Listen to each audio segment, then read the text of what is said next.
গত এক মাসের অধিক সময় থেকে ঝিনাইগাতি উপজেলার কানসা এবং নলকুড়া ইউনিয়নের বেশ কয়েকটি গ্রাম ভারতীয় বন্য হাতির আক্রমণের শিকার হয়েছে। এর মধ্যে ইতিমধ্যেই দুইজন তাজা প্রাণ আমাদের কাছ থেকে ঝরে গেছে বন্য হাতির আক্রমণে, এবং আবাদ ফসল, কলার বাগান, বাড়ি ঘর ব্যাপকভাবে ক্ষতিগ্রস্ত হয়েছে। আমাদের নেতা জনাব তারেক রহমান সাহেবের দৃষ্টিগোচর হওয়ার পরে সংবাদ মাধ্যমের মাধ্যমে আমরা ইতিমধ্যেই যে দুইজন ব্যক্তি মারা গেছিলেন তাদেরকে আর্থিক সহযোগিতা করছি উপজাতি, এবং সেই উপজাতি পরিবারের একজনকে আমরা একটা গরু কিনে দিব আগামী ঈদের আগেই, সামনের ঈদের আগেই। এবং ইতিমধ্যেই এর মধ্যে যে দুইটা বাড়ি নষ্ট হয়েছে, ওই বাড়িতে আমরা এক বাড়িতে 2 বান্ডেল টিন, আরেক বাড়িতে 1 বান্ডেল টিন, এবং আমরা কিছু অর্থ সহযোগিতা করতেছি আমাদের নেতা জনাব তারেক রহমান সাহেবের মাধ্যমে। এবং ইতিমধ্যেই এখানে বন বিভাগ সহযোগিতা করতেছে, টিওনো সাহেব প্রশাসন সহযোগিতা করতেছে, কিন্তু এই সহযোগিতা অপ্রতুল, এটা প্রয়োজনের তুলনায় খুবই স্বল্প। আসলে এটা জাতীয় পর্যায়ে সমাধান করা ছাড়া এই হাতি থেকে মুক্ত করা বা এই এলাকার মানুষকে সম্ভব না। সেই জন্য আমরা জোর দাবি জানাই, আগামীতে অবশ্যই হাতি সরানোর জন্য, হাতি তাড়ানোর জন্য আমার মনে হয় জাতীয় পর্যায়ের সিদ্ধান্ত গ্রহণ করা প্রয়োজন, যদি এলাকার মানুষের জীবন বাঁচাইতে হয়।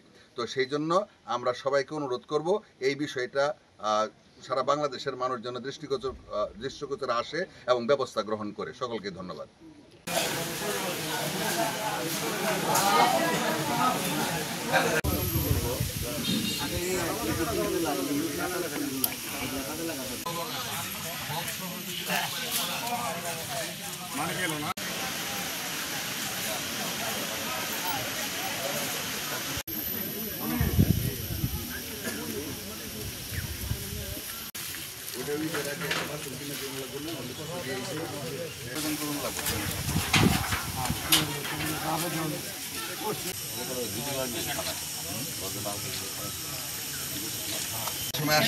আসার পরে 2টার সময় এসে 3টা নিয়ে আসো, এসে কালকে কাম দিয়ে যাবো। 103 বান্ডেল কিনে আপনার এক বান্ডেল 3 আর 5000 টাকা হিসাব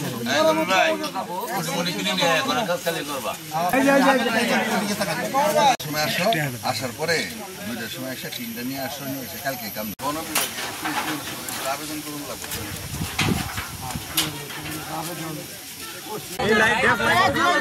খালাতো ভাই মামাতো ভাইকে দেওয়া হয়েছে।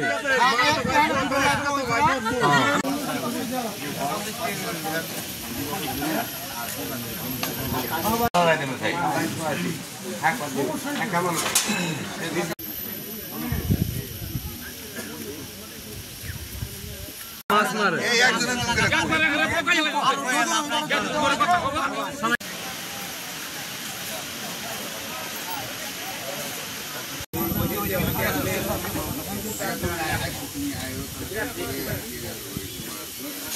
ঠিক করা হবে, কিন্তু জীবন গেলে তো ওইভাবেই থাকে।